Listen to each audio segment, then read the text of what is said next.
Hey everybody, Rod Morgenstein here. Make sure to check out Kevin Rankin's All Access Live. Hey everybody, Kip Winger here, inviting you to check out All Access Live with my friend Kevin Rankin.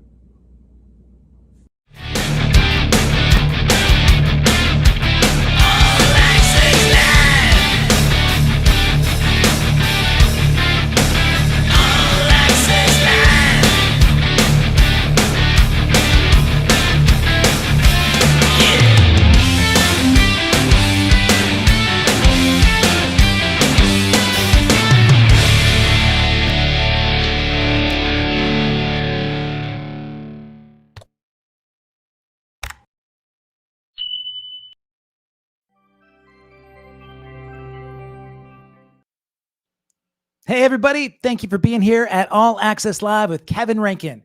I would love it if you do me a favor. If you've come here on Facebook or Twitch or Twitter or Instagram, do me a favor. Go to this link below. Go to youtube.com/@accesskevin and subscribe to this channel. Make sure you like this video, share it with your friends. You know they're going to love it.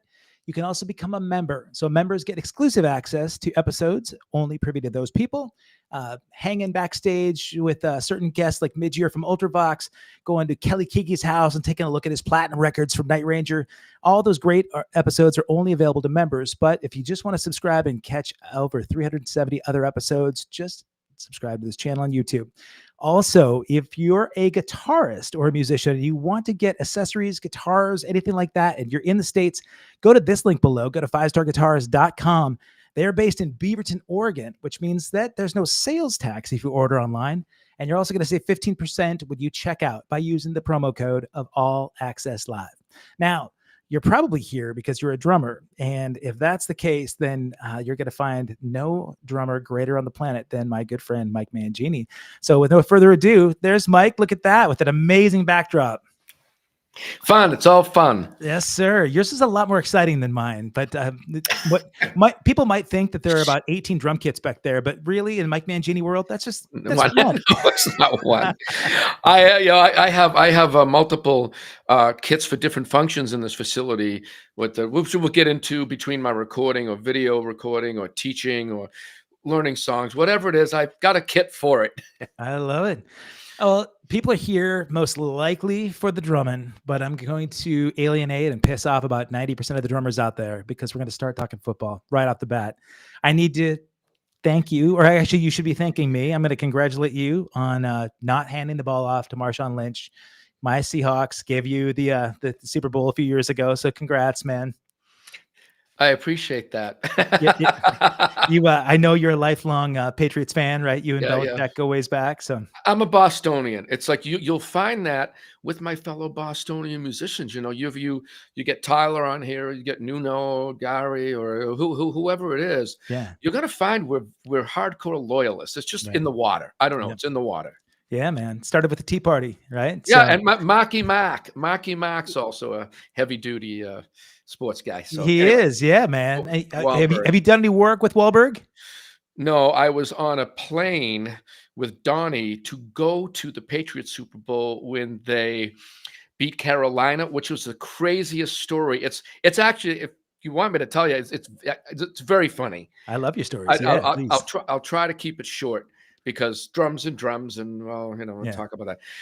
But I moved back to Boston after being with Steve Vai and hung out with my buddies, locals, and a couple of times I filled in doing the whole cover thing, which is like, okay, we got a gig Saturday and you need to learn 52 songs. So you know what I mean? It's like, well, I'm not going to learn 52 songs, but you can play them. I developed systems for this because I'm perennially a rhythm knowledge guy, Right. Yeah. But anyway, so I do a couple times, and I get a phone call, and one of the guys had moved here from Germany, and he's like, Mike, I need you to fill in Sunday, and I'm kind of like, what?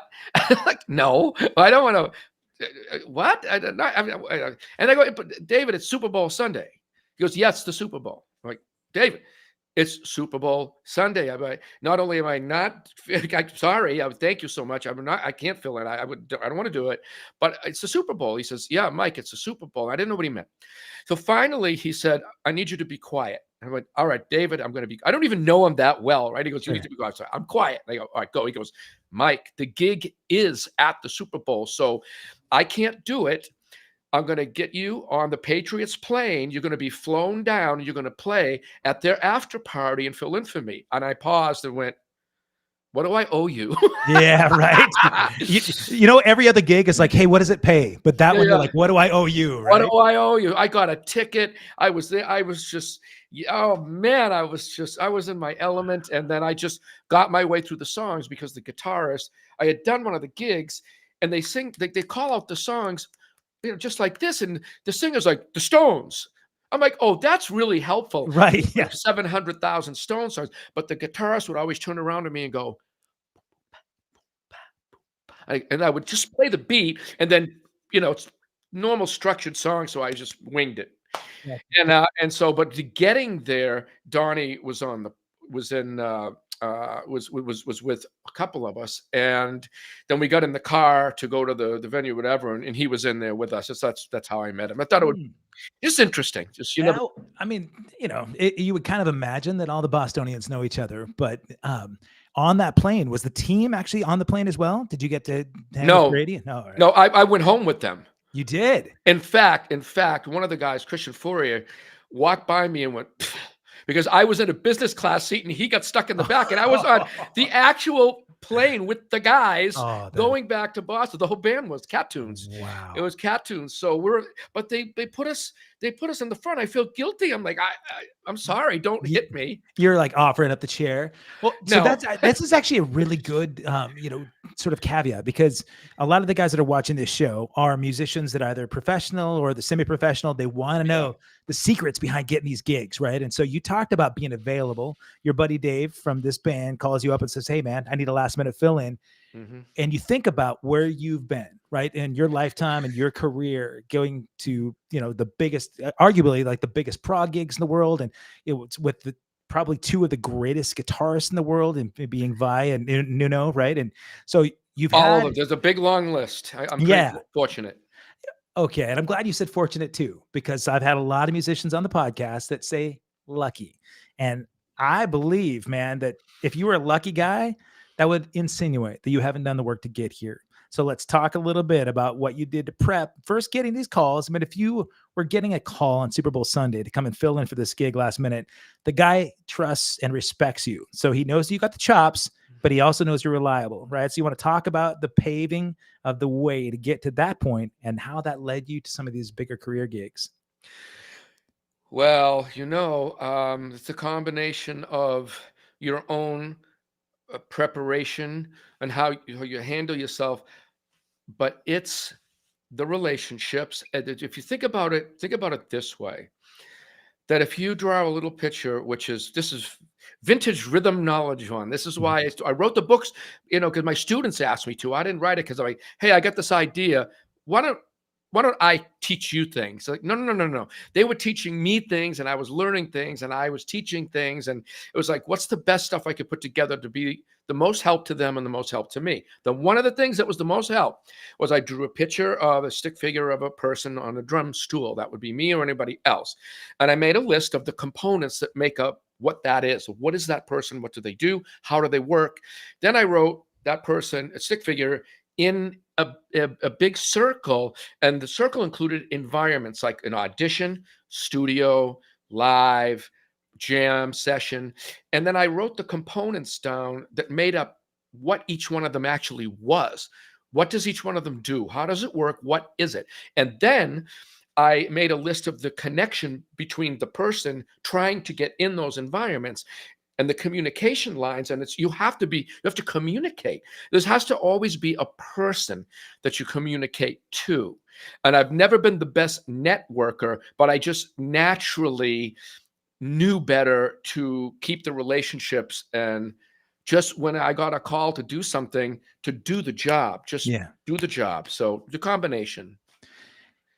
As you got to those points, I mean, early on in the day, if you're like a lot of drummers out there, you probably made a few mistakes on the way, maybe showed up late for a gig or didn't have your stuff prepped. Any nightmare gigs on the way? You know, I think, well, it's a lot more than that. I mean, most of my mistakes are not actually doing better at what I just talked about, at Yeah. not keeping all the phone numbers and keeping them in touch and man, I had phone numbers to sports. So you name the team I was hanging with the big, the sports guys and other musicians and blah, blah, blah. I don't have a phone. I didn't even keep a phone number, for crying out loud. Oh, I always thought that things would just keep rolling for me because that's how it went. Yeah. It rolled and I was like, okay. And I didn't want to bug anybody. I don't call people for tickets or do stuff like that. So it's like, it's like, what am I going to do? Hi, how's your puppy? Quite frankly, I should have.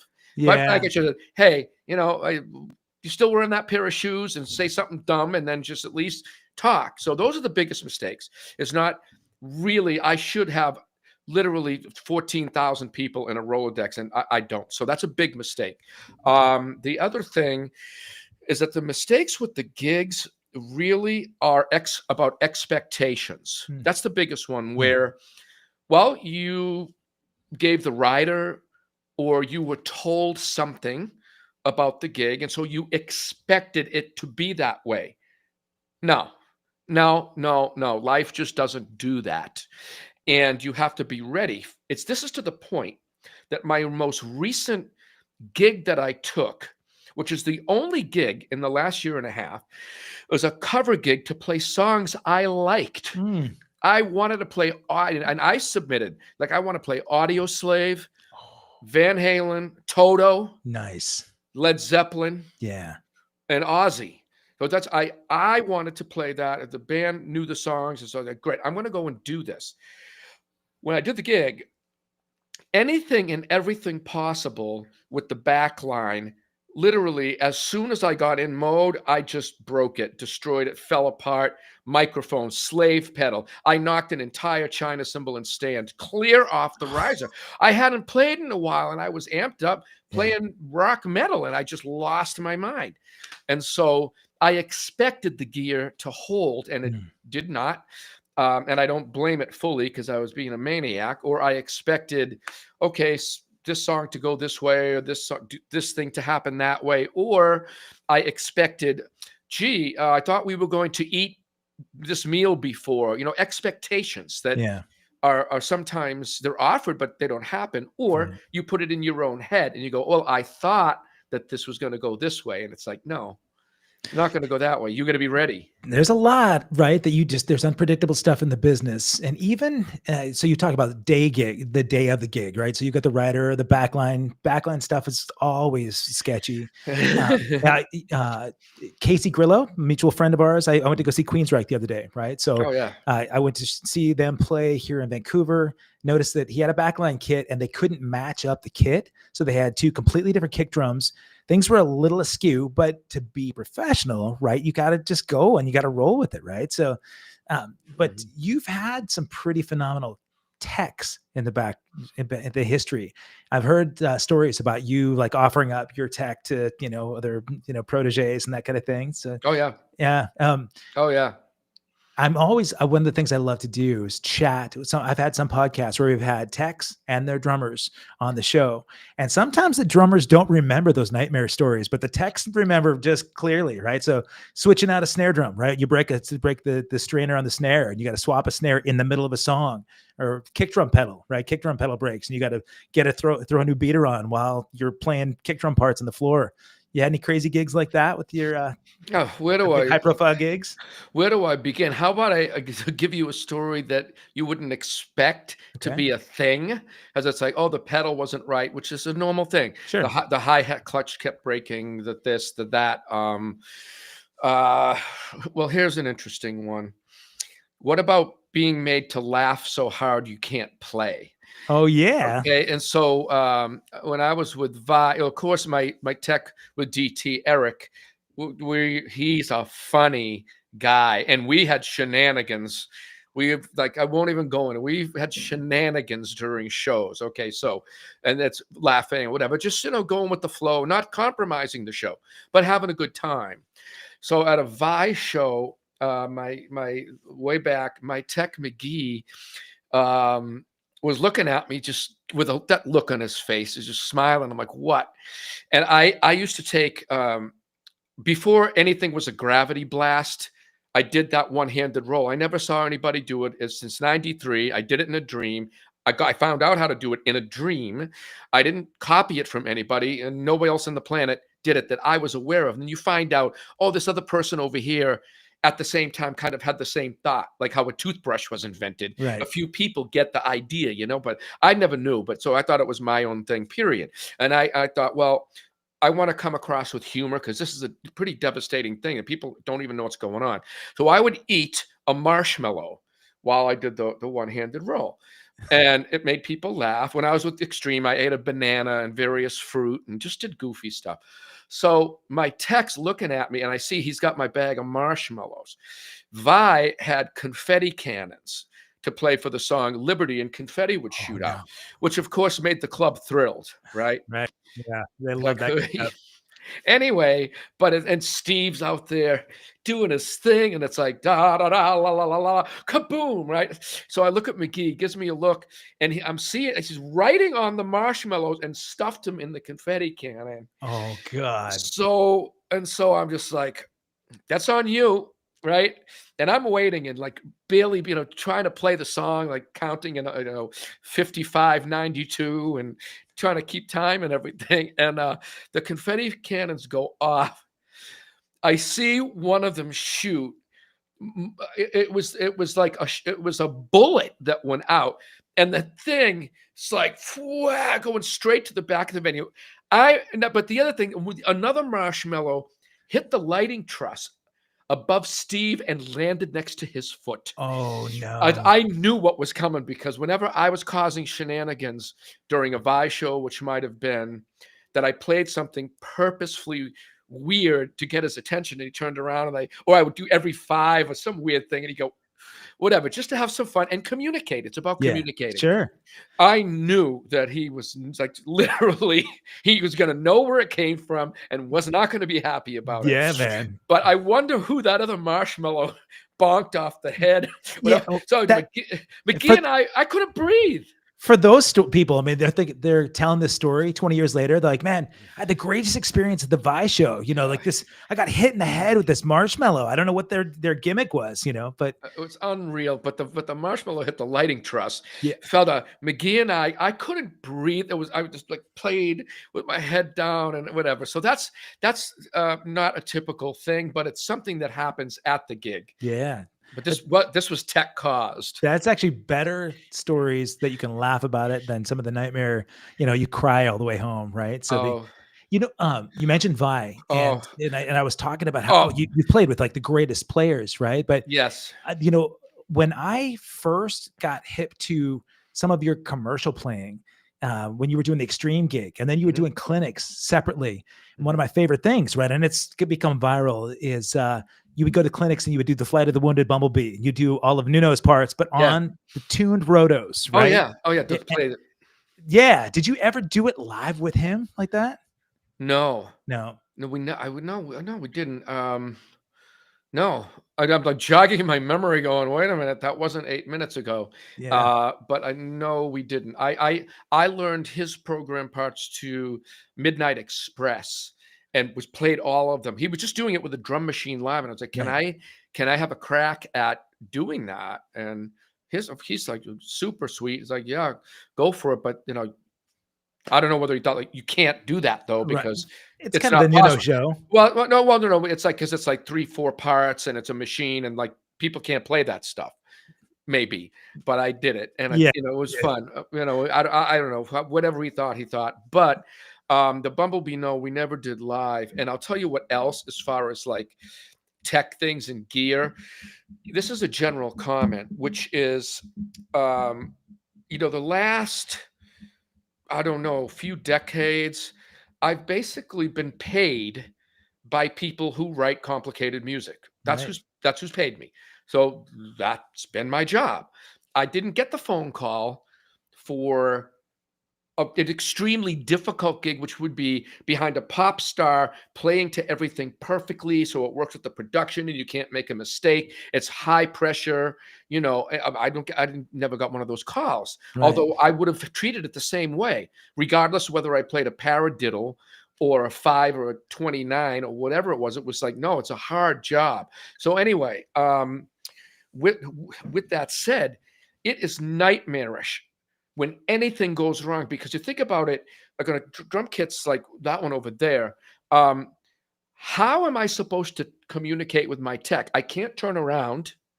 I have stuff all around me. There's a million notes going on. I can't play, but more than a few percent with one hand, which would allow me to turn around or just play a beat and turn around. And then you start to talk to them, and all they see is they see you, and all they get is this. Yeah, right. It's like, what am I trying to say? Or you're at the monitor engineer. I mean, I've given up because I've been like, and they're like, right. What? Yeah, like, good luck. I'm just like, no, because I'm tied into a click track here and there or whatever's going on, or I just can't reach anything. A microphone is like this. And one gig with Dream Theater, I hit my right furthest.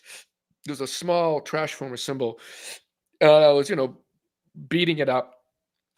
I hit on a downbeat for a really one of the most popular older Dream Theater tunes, and I don't need to name it. I just is one of everyone knows that one, right? So I'm hitting it, and I hear a pop.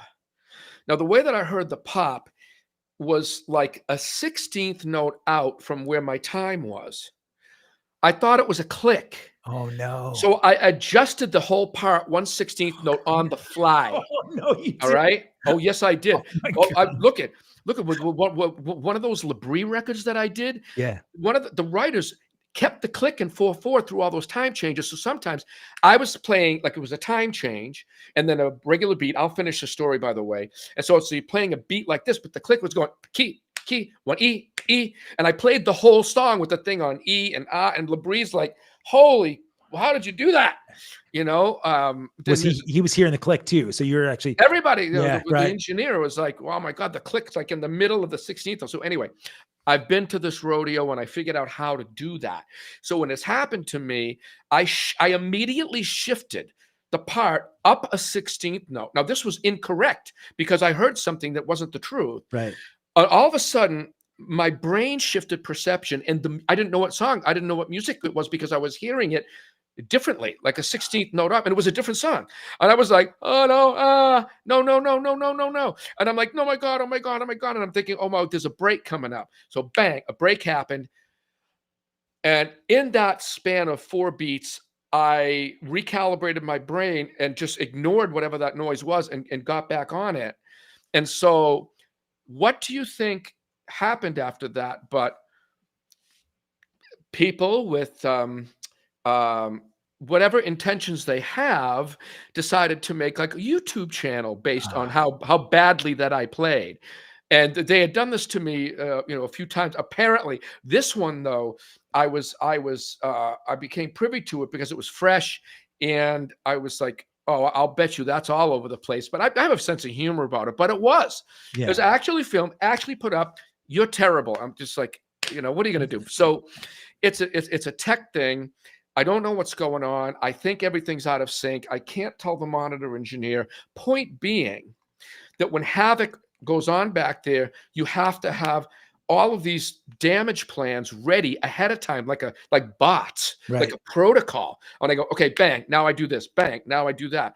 And sometimes you got to live through it. And other times you can, like what I did was I wrote down all possible things that would happen and answers like, what am I going to do if this happens? What am I going to do if that happens? That's why contingencies. Yeah. Yeah. That's why initially I didn't use a double pedal on a single kick drum when it was the double bass era, because in my mind, because I broke bass drum heads. Right. So I'm like, what if I break the bass drum head? I have to learn to play lefty. That's where that came from. Interesting. Really? Okay. Yeah. From contingency plans. people probably already know this, but guys, if you're watching this and you didn't know, Mike's original career kind of began as a software engineer, right? So you're a programmer. You started in software at the Yeah, same. it was in the middle. It was in the middle. Okay. I mean, it just, honestly, I didn't want to be a professional drummer. I wanted to be a professional ice hockey player, which can lead to other parts of the discussion. But Right. drums is just something that was like, well, you can do that. So go do it. One Yeah. of those things.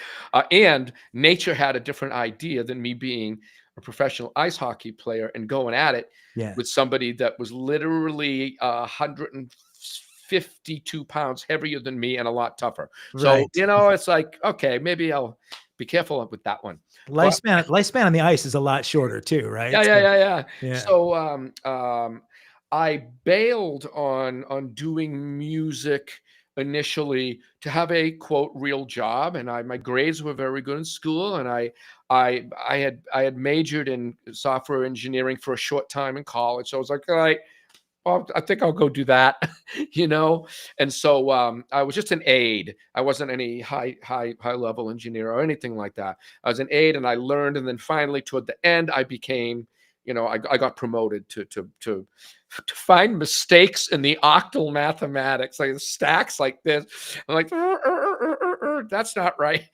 That's crazy. But it really did kind of pave the way to the way that you play drums too, right? Rhythm knowledge. I mean, absolutely. It's binary. So let's go into the education component, right? So Yeah. You've got several books out, and does anyone have any? Are you getting a feed? Does anyone have any questions on any of this stuff? Yeah, there's a feed right now. There are a lot of check-ins, which is awesome. Silvana from Croatia is here. We've got Fami from Indonesia. I think Scotty's over here in Cambodia, which is fantastic. Wow. Trevor, there's a drummer / guitarist in Portland, Oregon, Trevor Fitzgerald, who's in the chat.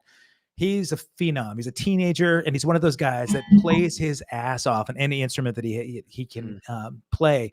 And one of the things that I've known about Trevor, he's one of these guys that has developed a lot of proficiency in his crafts at home. He started recording with a band, and questions that he'd had for me before were, how do I go to that next level, right? How do you get the gig? I mean, you've got all the chops, right? I can play at home and I can play really well. How do you get to the next thing? So we've got Mike Mangini here, who's played with everybody from Extreme to Steve Vai to Dream Theater, who's got an incredible band, Monolith now, and a wide range of stuff too.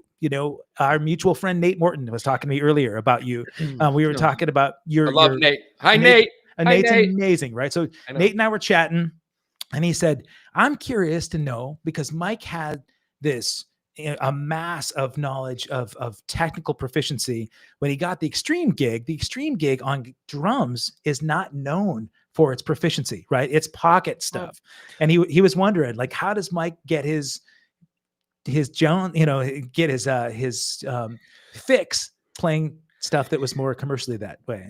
The fix comes from trying to do the job that the composers want you to. In other words, to groove in that way is difficult. And it's like, at first I knew how to way of has a way of playing and feeling that for a bit I was like, well, yeah, I get it, but I'm going to play. I got to keep it in time to do this and play it that, blah, blah, blah, blah, blah. But he was adding a different element that I had to actually spend some time to get and to learn and to satisfy that. And that's just as challenging as a rhythmic thing. In fact, me putting 5,500 rhythms together in a way is easier for me than adopting the exact feel instantly that somebody wants. I mean, I've really taken this on as a thing in the last 20 years because of that extreme experience. I'm like, I got to learn that when I hear somebody doing things a certain way, I got to recognize it and adapt. So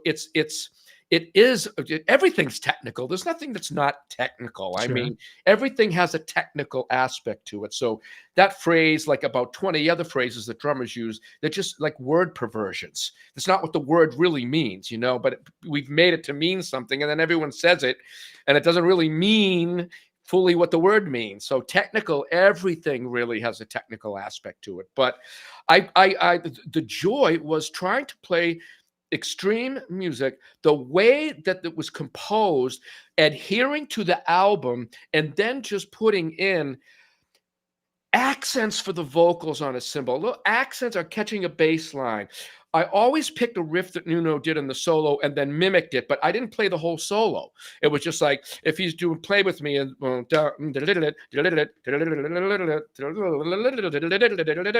like, well, I'll do maybe I'll catch the triplet with him or something, you know? Yeah, nice.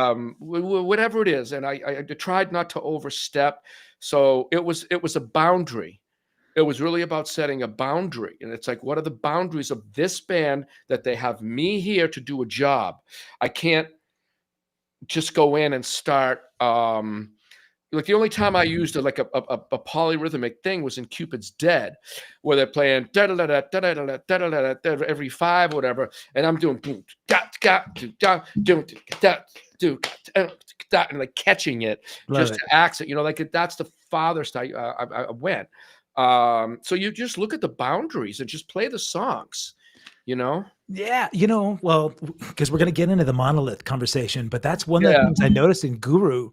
You're doing that a lot, especially at the end, you know, that outro pattern. You're doing a really cool ride pattern, and you've got that mirroring and mimicking the guitar pattern that was in that. And so before we talk Monolith, because we just started talking about education, so let's talk a little rhythm knowledge, right? So let's go through that component. Historically, Mike Mangini, for quite a while, was teaching at Berklee. I've had friends that were out there during your tenure there at Berklee, and you have mentioned in conversations that I've seen that you're not a traditional educator, right? So, and actually, there's nothing traditional about anything that you do. Let me just say it, all right? You're a non-traditional drummer. You're very unorthodox, and I've seen some guys try to emulate that style, the mirroring of the kit, and even learning polyrhythmic stuff and ambidextrous and open-handed. But as the education point came, how did it come to be that you were asked to be an educator at Berklee, first of all? That was from Dean Anderson, who was the chair of the percussion department, who, you know, hanging out at NAMM, getting in conversations, checking out who and what I am and what I do and all of that stuff and all the clinics and just my relationships and just tight with everybody. You know, he got in that and then had the idea in his head that he wanted me to teach there and invited me to lunch and offered me a job. And that's how I got pulled in. Okay. Which is like, things that seem to happen to me happen when I'm kind of pulled in, or something happens as an opportunity or whatever it is. But it's never me out of the blue just deciding something and then it happens. It's never that. That's where expectations can really murder you, you know, and really kill you, because you expect it, but it's not your place to expect things from other people. It's not your place to expect the world to give you something. It's not our place to expect anything, right? It's dangerous. It's dangerous stuff. So you bide your time. You try to act well as you can. And I get pulled in. So I got pulled into Berklee and then just went with it. Yeah. And at that point, were they asking you to adopt a curriculum that they had in mind, or did they say, come up with your own thing and bring the Mangini flair to it? It's a combination, which makes the department fabulous. It's that there's a curriculum, and the students' grade depends on whether they play this curriculum correctly in a test away from their own teacher. And then they have their private teacher, and you do private stuff in the lesson. But as a responsible person, I had to make sure that they were prepared for that curriculum, a lot of which they didn't want to do. They didn't like at all. They had no motivation to, and it normally is pulling teeth. Yeah. So I had to come up with a way to take what interests them in their heart. Okay, what interests them in their heart, what they really want to do. I'd ask, that's what I do as a teacher. What is it you want? Not what I think you should do. And, oh, the kid wants to play 1,000,000 notes, but I'm going to stick him on a pad and make him miserable. I don't think so. Wrong. We all know the benefits, but not when that kid is like, just give me a pair of sticks. Okay, here's a pair of sticks now. I make them want to do it. I say, you see, you kind of need this. You might need this. You might need that. So what I did at Berklee is I listed what they liked, compared it to what they're supposed to be doing for the grade, and then I took like let's say it was jazz, and they didn't want to play any jazz, but they wanted to play double bass metal. What I did is I took the syncopation book that they're supposed to learn how to read figures and read chart figures and then play swing music. So what I did is I said, why don't we do these exercises? And I didn't say why. I didn't say, well, it's really because you need it for this. I didn't say that. I said, why don't we do this with your feet, doing double kick the whole way? And then we'll use these figures as something to, it's just something to do. That's all it is something to do, some exercises, and they would learn it. Then it would come to, well, let's address this curriculum thing. And like, oh, let's do this. Oh, I know what that is. That's syncopation. I'm like, oh, yeah. Can we just play it this way? You know, it could sound like that. Put the stick here, maybe hold it like this, and boom, bada, bing, bang. And then they would do it and then go take the test and ace their way through it. So I kind of, you see what I did there? Yeah. Yeah. I faked them out, but I still got what needed to be done, but they didn't know that it was really fully, that was part of it. It was like double bass metal. Did you have an instructor, somebody early on that built that interest and that passion for you? That is the source. That's the thing here is, yes, I did. Walter Tokarczyk was a teacher in the Waltham public school system in Massachusetts. Now that is what I'm going to call lucky, because I had nothing to do with it. Correct? I had nothing to do with it. And then I'm also going to call it fortunate, because this person explained to me as a 10-year-old kid the purpose that he was trying to achieve. And he would involve me in it. And he asked me about music that I liked and things I liked to play. Mm. And respected that, even though I was a kid. That changed everything. And then he would bring in anatomy books. I didn't want to change my hand grip or technique because I thought that I knew how to, hey, at 10, I'm 10. There's like, I'm 10 years old. Don't you? Right. I know everything. Oh yeah. So I refused. I was like, that doesn't make sense. That doesn't make sense. Blah, blah, blah, blah. Then he comes in one day with an anatomy book. He goes, hey, what'd you get for Christmas? I said, rototoms. He said, how are you going to go and play like this? He said, you got 4 muscles this way, 11 muscles this way. This is why this hand is better than that hand at these things. Yeah. And that day I went, okay. Like, he gave me a good reason. Not that you can't play the thing with traditional. I mean, not at all. In fact, I'm still more comfortable because I had done that for the first 8-9 years of my life. I still play traditional grip when I'm playing certain music or when I feel like it. Yeah, right. Yes, absolutely. Right. You can. It works absolutely fine. There's nothing. But he was trying to get me to play match grip for other reasons as well that he didn't bring up, but that he knew that I would use later, especially building a big drum kit and stuff like that. The way that I had it, because it was really quite a reach. Did you have a big kit back at 10? Well, I was building it. Yeah. Yeah. What was your first kit? Well, my first kit was a toy drum set at age 2.5 or 3 that my father got me. Then at age 4, my grandfather, who was a part-time musician, might as well have been full-time. He worked a day job and then saxophone at night, bought me a miniaturized drum set, the kind where the drum heads weren't invented yet. Oh. So you had film, and I had to put the film. And I'm like 4 years old going, Ma, I broke a drum head.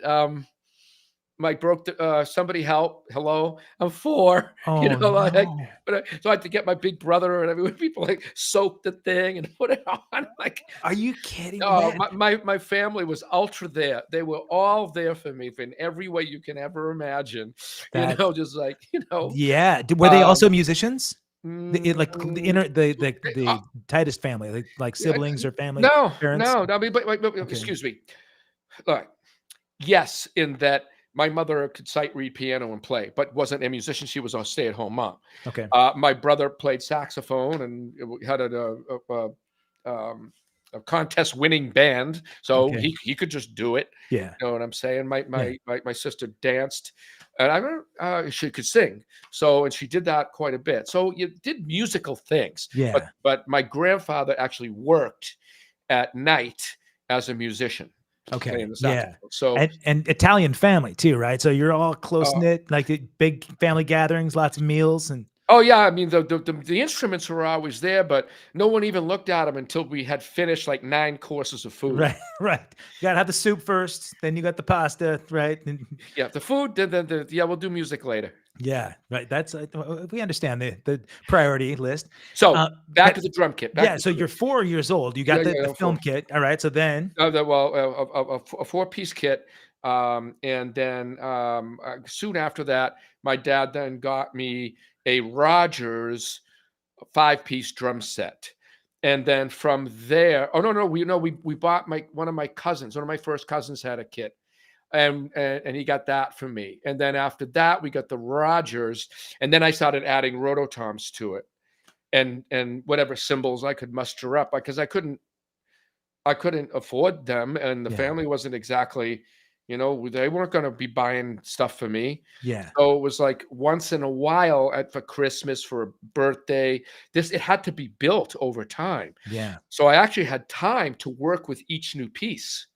Oh, and probably, I mean, and recycling what you had. If you were getting cymbal by cymbal, you probably had a few broken cymbals, and No, yeah. Can I tell you an embarrassing story? But like you, my first kits, I couldn't afford good brass. I yeah. grew up in the cabin in Montana, so I had rafters, and couldn't afford cymbal stands. So the broken cymbals I got, I hung from ropes on the rafters, and I'd hit and crash and hope and duck so that I didn't get my head chopped off. But it's the only way you could do it, So What do you do? I yeah, mean, you have to have, and we didn't have video to learn from. Look at how many kids today. that's true. Again, I'd skip ahead, but how many kids today are so proficient from learning, and it's a visual thing. If Yeah, we open up, why does this work for kids now, and why are they so much more proficient as opposed to in our era, which was all the only those of us that surfaced through it because we took a needle on a record player and ruined the album by playing it so much and putting right. it on 16 just to Yeah, try to hear what was going on. And there was no earplugs. I didn't have earplugs. right. My 3K is completely blasted. Is it? Yeah. I played with speakers and had to, by hook or by crook, somehow get audio gear or hijack one of my brother or sister's gear. It's like, Yeah. so I could use it to play, You know, you had talked about that teacher at 10 years old as well, that worked with you on the grip and kind of gave you some direction. What were you wanting to play musically? What did you have an artist or a band that you just loved so much that you want to kind of emulate? as that young. Yeah, 10 years old. That's exact. Who were you listening to? Well, it was at 4 that I already knew Beatles stuff Okay. because I was 2.5 playing on cans and things, and my older brother and sister, the music that they listened to pulled me in. So the Beatles were first and foremost. Next was Blood, Sweat, and Tears, and then Oh yeah. Chicago. That's Uh, right. Oh, that's right. You're a big Danny Seraphin fan. That's right. oh Okay. yeah, Yeah. that's because my brother and sister had them and said, "Here, learn it." Yeah. Okay. And I mean, appropriately enough, you talked about learning these songs for the composition. You're playing for the song. And Yeah. that's example, perfect example, right? Danny was all the Chicago parts had all the Yeah. funk and the R&B, but it was like understated to let that other stuff breathe, right? Yeah, I did that. My sister had Motown records that I spent time with. My brother got me and took me to see Buddy Rich, which that's just I don't even have to say Wow. anymore. Right. And but then he bought me albums and said, "Learn them, learn it." And I would slow it down and figure out the roles. My hands could move very fast when I was very young. Yeah. So that was something that I gravitated to because like, look, this guy's burning it up. I love it. And at that young age, you're not keeping up with Buddy Rich, but I emulated it the best that I could. Yeah. And after that, then it was I got into rock and roll later, like not till I was a teenager. I bought the first Boston album with money that I saved from literally, I don't know, sweeping sand, whatever the heck I did, like whatever in the yard, doing yard work, whatever. I just saved money and coins. Yeah. And I bought that first Boston album, and I bought Led Zeppelin 2. Once I bought Led Zeppelin 2, I went, wait a minute. Yeah. What's this Right. thing happening? Because it was outside. Like Boston was incredibly great music, and Sib Hashin's playing is absolutely amazing. Not only just the sound, but his feel and his time and his choice of fills, and it's perfect. It's just perfect playing. Yeah. So I always had these amazing musicians to aspire to, which is an interesting thing with my career, because it appears like, oh, I'm just going to set up a bunch of drums and hit them. It says that when I tell you why that kit's the way it is and how it got birthed, it's got nothing to do with any chops at all. Right. In fact, it's the complete opposite. It was always the music that pulled me in. So I listened to Zeppelin, and then I joined the Columbia Record Club, and then I got this album called A Farewell to Kings because the cover looked cool. Right. And then all of a sudden I was like, hey, this guy is playing orchestra bells that I, in the school band, think are not for the tough guys. Right. It's for we'll let the maybe the girls do that, because that's how you think when you're young. Like, oh, just play the bells. I'm going to go whack the drum. Right. Meanwhile, the actual truth is, just to be clear about this, my teacher had female students that could beat the crap playing wise out of any guy. Right, of course. No, so, but anyway, I'm just telling you about my mentality at the time as a young teenager. That's what teenagers think. It's like, well, I don't want to play the bell. They're like, that's like, no. But then I heard that on A Rush of Farewell to Kings, and all of a sudden it was cool. Right. All of a sudden I dug out my bells and learned to Xanadu and learned to Farewell to Kings. And that taught me some things. And then I studied mallets, which taught me all the key signatures and stuff like that. And then I competed with all of that stuff, all through from age 10 to 18. I was always in competitions and tryouts and auditions and things like that. So that's the development, is that the drum kit evolved because of the music. So yeah, I had the 5-piece kit. No, I used to go and stare at the Octoplus kit and ask my parents, could you please buy that? It's like, there's no chance. It's not happening. Right. No. The answer is no. You figure it out. And so, it just built over time. And then when I heard music that had other drum sounds, I wanted to play that music. That's all there is to it. That's where that came from. Except it all happened in my head. I didn't, because that kit's not modeled after anyone, because it's never been done. Right. Not like that. Right. Because it's completely ambidextrous, 100% apex. It's the only one like it, was like it, and I couldn't even play it. I couldn't play it. It wasn't like I think I'm going to make this drum kit because I don't know, I have this thing that I do. No. It was, my left side's terrible. It's not, I'm hearing things in my head that I can't get out. I need a tool. So then I set up that drum kit as a learning tool. That's where it came from. So you're righty. I mean, you're a right-handed player, but you actually worked on getting your independence down with your left hand by building a mirror. Yeah. So guys, you've asked some questions here in the chat, and I have not meant to ignore these, but there's a progress in this. There's a process to bring forth some of Mike's education, because me, like I said to you before we went live, Mike, I spent the day at Drumeo, the headquarters at Drumeo. Shout out to them for these amazing in-ear headphones. That was awesome. But what they started recognizing was that being able to teach in a different format with a different methodology, using streaming technology, using the internet to be able to capture a wider audience of students that are passionate about their craft. That's what you started doing with Rhythm Knowledge. You first started with your book. You had your physical copies of the book. Then you went digital. You've done a lot of videos. So let's talk a little bit about between curriculum at Berklee and where you're at right now with your education. All right. So the curriculum at Berklee is designed by people at the school that that put things like that together because of what they think would benefit a student to go be a professional musician. And it's like, Okay. learn these things and learn to play other styles, learn other things. You never know what's going to come out from how you hear maybe one of the many branches of Latin that affects you. You didn't think you would like it, but now you know, and now you're actually playing a little bit in your rock style because of this Latin thing. You don't know. Right. But anyway, so it's a curriculum that has its basis in jazz as a primary thing. It always has been there. Funk is weaved in, world music is weaved in. It's not a curriculum for rock and metal and stuff like that. Although you can do that there, although the teachers can teach you that there, right? And you can have ensembles like rock or whatever. But the point is that that curriculum is designed by people for the things that they think that drummers are going to need or musicians are going to need. My curriculum is not style-based. My curriculum, in fact, completely, totally, purposefully does the complete opposite different thing because that exists already. There's different drum online sources that do what they do. So I like, okay, well, you do what you do, you do what you do. And I'm going to do my thing here, which is completely not what anyone else is doing, which is this is a curriculum based on signal flow through a body.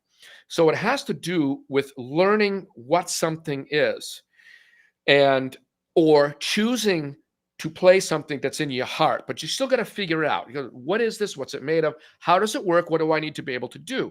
But the signal flow that I'm talking about is from a thought through the brain, through the nerves, into the body, into the muscle groups, into the instrument, and then back again, while that's one kind of training. And then you put that training, that thing that's you, into environments. So now you have to process what you're listening to. You have to be able to discern the style, the dynamic, the rhythm, the phrasing, the instrumentation, the orchestration. You've got to discern all this from the environment you're in, from the things that the people around you are playing. And so that's what my curriculum is. It's learning about this process. Every single, it's almost in a binary thought, one step by step by step by step by step. There is no way that even a non-drummer wouldn't know how to play the drums from jumping in this, because there's no step left unturned. Right. And it's not stylistic. It is completely about the inner game process and how it relates to the music that you want to play. Nothing stylistic. If you learn this stuff, you can play any style, any time signature, any limb combination, and achieve speed better than me, which I have helped people do. And so, see, because I aspire to what I aspire to. I don't aspire to the same things that everyone else does. But the one thing that happens in my lab that's very different is that I'm in there. It's interactive, and I am helping people by pointing them where to go, answering questions, doing posts myself to answer them, to show an exercise, to show something, and to help them then go back to all the course modules and know exactly where to go and what to do and how to combine them so that they become who they want to become. They don't become me. So that's what's different about mine. Is it's an inner game curriculum that takes you through step by step what to think and when to think it. There's no such thing as no thinking. Where did this come from about not thinking?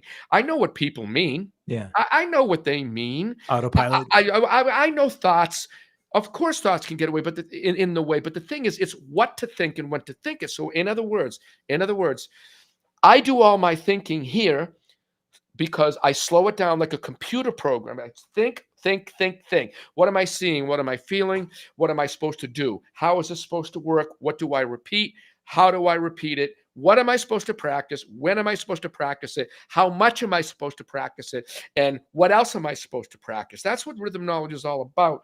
But the thing is, you're doing the thinking with your senses, your eyes, your ears, your sense of touch, and you are paying attention to everything, so you don't have to do that. Right. When it's like, that's the whole point. It's not that. How can you not think? You can't not think. You can't shut your brain off. If I could shut my brain off at 3 o'clock in the morning when I wake up because something's on my mind, don't you think I would switch it off? Yeah, right. Boy, I think we have the same brain, buddy. No, everyone does. Yeah. What is it where I ruined my first audition? My first audition was botched in my life because I thought the wrong thing at the wrong time. That's how dangerous it is. And I get why people say don't think, but it's really about overthinking or thinking the wrong thing. But there's a little bit that you think about when you have earned the privilege of not having to think about anything, when you've earned the privilege of not having to count everything, or the privilege of not having to focus and stare at your foot to wondering why your balance just shifted. But not everybody popped out like Buddy Rich. Right. Okay. People like me popped out and had some talent for some things and did not understand a lot of other things. And so I built rhythm knowledge for people like me that just can't do it all. Not the best at all of it, but I love a lot of things. I want to be able to play certain things, and I need a system that works. And this is foolproof. It has never, ever failed a human being ever, of thousands of people that I taught, as long as they do it right. Right. As long as they do it right. But the whole thing about it is that's the curriculum. The curriculum is, how does this thing I'm trying to play work? What am I supposed to be thinking? What am I supposed to be looking at, doing, and understanding? And now I'm going to execute it, and I'm going to practice so my sense of touch begins to make it memory, and then it turns into muscle memory. And then once it's muscle memory, I don't have to think about every single little muscle flex. So when someone says, don't think and blah, blah, blah, blah, well, maybe they don't have to. Maybe their muscles already know, or maybe they've come out with some gift that they didn't have to learn anything. They're just magically wonderful and can play everything. Well, good for you. Right. Then you don't need my books, but I need them. I need them. I need to learn all these different polyrhythm. I need to learn how to make my left foot do something. People started blazing with their feet faster than I thought would be necessary and whatever. As I heard it, I'm like, well, I'm going to do that too. But you don't just do that without the right system. Right. Some people can naturally go in a room and 2 years later come out and their feet work. Other people can do that for 30 years, like me, and they don't work the way that you want them to until you finally figure it out. And then voila, you get your feet flying within a matter of weeks and not years and not decades. And that's what those books and the lab does, is it saves you a decade or two or a lifetime. I love that. I mean, I'm sharing a little, one of the notes here in the chat. So Cape Flattery says, it's Kathy. Thank you so much for including us non-musicians in your teaching classes. It's fascinating to watch you teach your methods and how they change people's lives. So I've talked to quite a few previous students that you've had. Jake Hayden had taken your Berklee classes, moved out to LA, and gone through a very successful series of gigs. He's touring the world right now. He's done very well. Credits a lot of that to not only the fundamental teachings he got from you in terms of the technical stuff, but the other things that are they're not part of a typical curriculum. You talk about relationships, and you talk about navigating personalities and personality, differences. For me, I love those stories about how relationships have helped you get some things. The Dream Theater gig, you brought up Dream Theater. That was primarily based on an audition process, right? You were auditioning with a few of the world's greatest drummers as well. Did you get the call from that because you had a contact to actually do the audition? Did you know anybody in that camp? Oh, I recorded on 3 of James LaBrie's albums. That's why. Okay. Yes. Yeah. Whoa. Hold on. Back up. Didn't mean that got you the gig. I know that. No. My closest contact in the band was Mike Portnoy. Okay. That's who I was always, just do drum stuff or hang out or do whatever. Yeah. And then professionally, I worked with James, who I believe had suggested that like Peter Wildoer come in. So it wasn't like he was like okay, Mike, that's it. And now then I got the job. I said, Right. no Of course way, not. Yeah. no way, no way. That is not what happened at all. And I didn't know anybody well. Like the other guys, John, and Jordan, I had just run into them. I don't, but you know who each other is. Oh, of course. Yeah. I just wondered about, It's because it's a lot of it is about just getting the foot in the door first to get the audition, right? And that's the hard thing, right? And well, yeah, because it puts your name. It's just a seed. So yes, Yeah. relationships led to a seed of being asked to compete. Sure. That's what happened. Yeah. I mean, you use sports analogies a lot when you talk in other areas, so I love when we talk about getting from semi-pro to pro, what takes you there when you're playing an amateur ball and, you work your way up the ranks and hopefully you get drafted to the NFL. Right. And once you get drafted, it does not guarantee that you're going to be able to line up, be in the starting lineup. Right. So, Tony Ferraro, big fan of Mike Mangini. I'm glad to see you here in the chat. Tony, wicked drummer. He's also very accomplished player. We've had this conversation about being a phenomenal player, but because the personality connections weren't there, it was just impossible to get your foot in the door. So Mike Mangini gets an opportunity to go in and audition. You're there with a few of the world's greatest drummers, right? And you're filling the shoes of, at that point, right, the biggest prog band in the world, right? So tell me about your prep. How did you prep for that gig? I went back to being 13 when I blew an audition, and then I went back to the 50 plus auditions that I've had before the Dream Theater one, all of which were successful, all of which were for competing for first chair in the state or in the United States or a drum contest or something, and I was successful at every single one of them to that point. So I'm like, oh no, I don't want to jinx myself or whatever. But I had that history. But within that, you asked me how I prepped. Well, it's how I prepped for those auditions. What I did frequently, and what I did for the Dream Theater audition, is I wrote a little diagram with myself, just like as in Rhythm Knowledge 1. I'm like, well, I'm going to an audition. Who's in the audition? What are the instruments in the audition? What's going to happen in the audition? And then I made this big list. And the list was all the things that can go wrong. What am I going to do? What am I going to do? Your contingency. I love it. This is great. So I wrote up. So that's why when I walked in, it's like I had a case, but it wasn't like there was all kinds of drum stuff. What was in there was 2 extra sets of headphones, 2 extra headphone extensions, a couple extra adapters for the headphone extensions, tape, 2 kinds of tape, and all kinds of things. That an extra hi-hat clutch, an extra this, an extra that. Like, what could possibly go wrong with the gear? What if this breaks? What if that happens? I made the list, and thankfully, I didn't have to use any of that stuff. But it was comforting to know that. That's one thing. That's one thing I did. The other thing I did was I prepared very specifically and meticulously with a system that I use. And what that system involves is slowing down the music, transcribing the music, listening to the music, crawling through the music. And while I'm crawling through it, kind of visualizing the people that I'm going to audition for actually in the room with me, which gets me used to failing in front of them. Does that make any sense? It totally does. I love this. Yeah. So it's like, well, I'm already used to making a mistake. That way I get in there and make a mistake. Like, sorry, I'm human.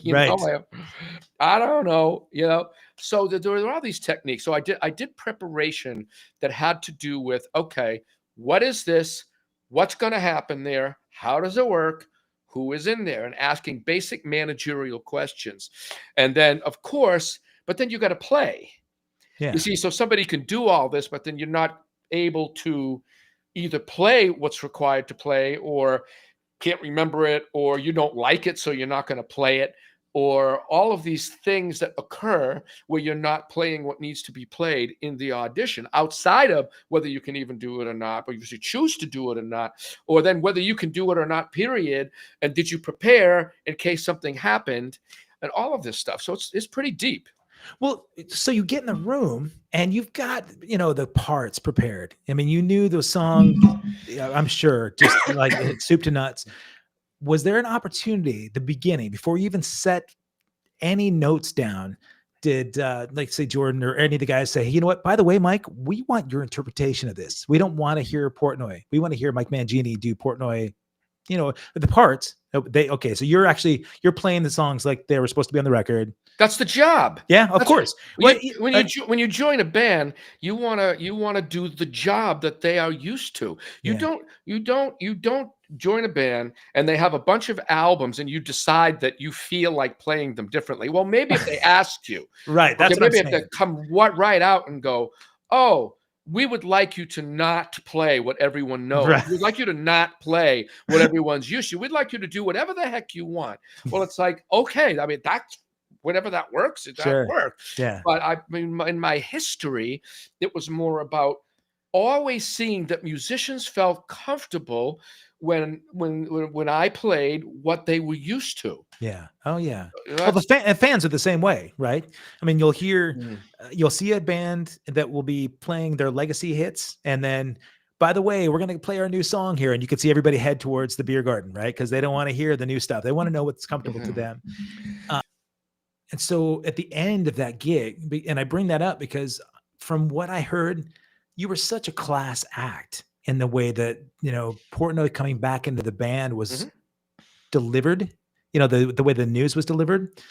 And these stories they're really important to me, and it's really pertinent, especially now, right? In the last couple of years, we've had a lot of really high profile drummer gigs that have been, they've transitioned, so you hear recently Matt Cameron last week leaving Pearl Jam. We had Zach Starkey from The Who. We had Foo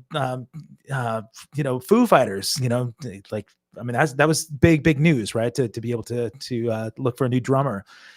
If Mike Mangini has an opportunity for maybe those profile gigs, we got Foo Fighters, we got The Who, we've got Pearl Jam. What's the next Mike Mangini gig look like if you had to? If 3 opportunities right there, which one do you think you might align with the most?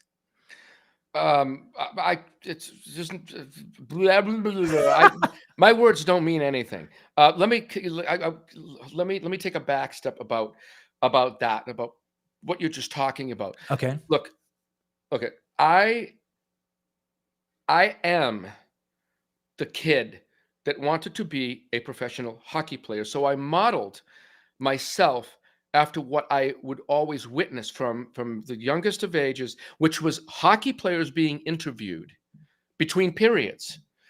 And then I would watch other sports and got older and I watched interviews. They would speak, blah, blah, blah, blah, blah, blah. And then you come into this thing, these things called musicians. Yeah. And you see how they behave and act in interviews and what they say and what they don't say.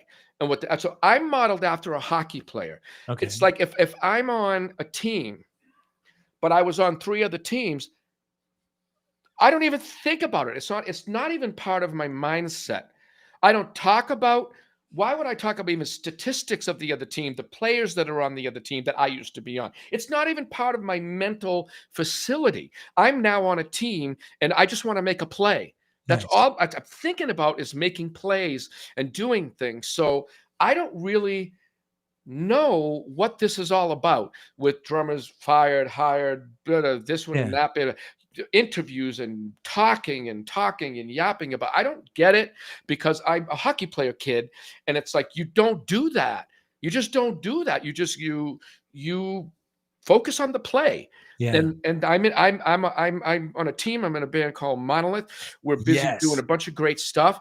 And I'm doing this educational lab that's been my life's work. And I am putting all my time in so that is it a functional thing that I can do even if and when I am on a tour or doing whatever I'm doing. This thing can exist. I can still interact with it, and it still is going to live and breathe. I don't have to physically play the drums. I just have to be there interacting. Sure. And so this is where my mindset is. I mean, the question that you asked me, I couldn't answer that to save my life. I don't know. Plus, as far as anybody that would even look at me or consider me, probably didn't read my bio and know my history with swing and jazz and Motown and this, that, and the other thing. They probably think that I'm going to show up with 9,000 drums and ruin every song. And I don't blame them. Like, Right. okay, Right. I guess that's what I do. So I don't know. I can't even. It's like, I'm in the band Monolith. That's what I'm doing. Let's talk about Monolith. We are existing in the background. We are in the background. We are completing work. We will be shooting more fabulous videos. They are killer. Yeah. And we're doing this and letting it do what it does. We're doing something here while we all do other things. And that's what it is. So it's a work. It's a work in progress on many, many, many levels, because we are fortunate enough to that the scope of the music business is not the same. Right. It's not like, okay, so these musicians have to borrow a ton of money in which they will work and slave to pay back and really never see much of it. Someone else will make that money, the person that paid for it, probably. You will have this thing called a full-length album that will be put out and then suddenly just go away. Right. If nothing happens. It's like, why play that game at all? Right. And so do it differently. So we're doing some things differently. We're collecting data. We're writing music. We're recording. We've got stuff done, and we're notching through the business. Yeah. That's all. We're notching through whatever the environment is like. Okay, well, that would work. This, we're keeping our eyes open and just existing, but we're also all doing things. So okay, I'm so glad you brought up the Monolith gig, because it's very different than the stuff that I've heard you play before, right? Mm-hmm. It's really hooky. I mean, the songs are so full of hooks, right? But you've still got killer chops. You get to you get to stretch a little bit. I was talking about Guru, that brand new single that you guys just came out with, and the videos are so cool too. You've put some real interesting videos out. I think 3 singles out now, right? Yep. Okay. Yes. So you talked about sort of an unorthodox style, rather than putting out a record that might get listened to a couple of times and then shelved. But you've got a few singles out, and you're leaking those one every few months or so to kind of get people's interest peaked. How did this band come about? I mean, did you know these guys before? Was this somebody that just reached out to you when you were on the street available? I was thumbing down in Florida, and just no kidding. Right. So yes, seeds are planted. Motley is a close friend of Eric, my drum tech, and Gabo Sanoja is a friend of Motley's, and Andy worked with Motley years ago, and then boom, you just put it together, and I was hanging with them in 2023, and I had just mentioned, because I knew they're in the Latin community as far as background goes, and as far as the music industry is, like Gabo was very, very active, reggaeton and stuff like that. Andy has a prolific songwriter. That's how he makes his living, and he's out of it's a Creole Caribbean. It's still Latin based, and Venezuela is in that area of the world where the guys are from. It's a couple of them. I was talking about the fusing of Latin and rock and metal, because I've always wanted to do it and always aspired to do it, because the Latin rhythms are usually inherent in rock anyway. Sure. But I wanted to make it. I wanted to use my knowledge of Latin music, not only intellectually with understanding the different styles and things, teaching at Berklee and learning, but also doing it for real. You're doing 30 clinics with Horacio Hernandez, and him really curbing the way that I play. So I'm playing things as square as I did, like a triplet, just a perfect triplet, but it's laid back a certain way, Yeah. There's a certain feeling to Brazilian. It's not just straight up 16th notes to play a samba. They swing a little. You can hear I'm not going, right. you know? Yeah. So, but what, the last God knows how many years, 3 decades. That's what I get known for, because that's what I was paid to do. Right. You Yeah. know, That's the it's high like, profile stuff. it's like with Annihilator. It's like, oh, you can play to a click in time. Well, then that's for the music. To other people, oh, that's unmusical. It's got no feel, and whatever they want to say. And that is the feel. Yeah. That is the feel. Sure. If you do something other than that, you are not playing the feel. That is the feel. It's got to be da da da da da da da da, because that's how the music goes. Yeah. You know, that's meant. It is intentional for a musical purpose. So Yeah. with the Latin, I can't play like that. So I have to play the way that's appropriate. And I always wanted to do it. And then they wrote a good handful of songs that they sent me when I didn't even expect it. I thought I was going to talk to them at some point and go, hey, I got a great idea for a metal tune that's got some Latin stuff here. And I wrote it, and I got it. And it's like, here, guys, that didn't happen. That was in my head. Yeah. And then that didn't happen because other things did.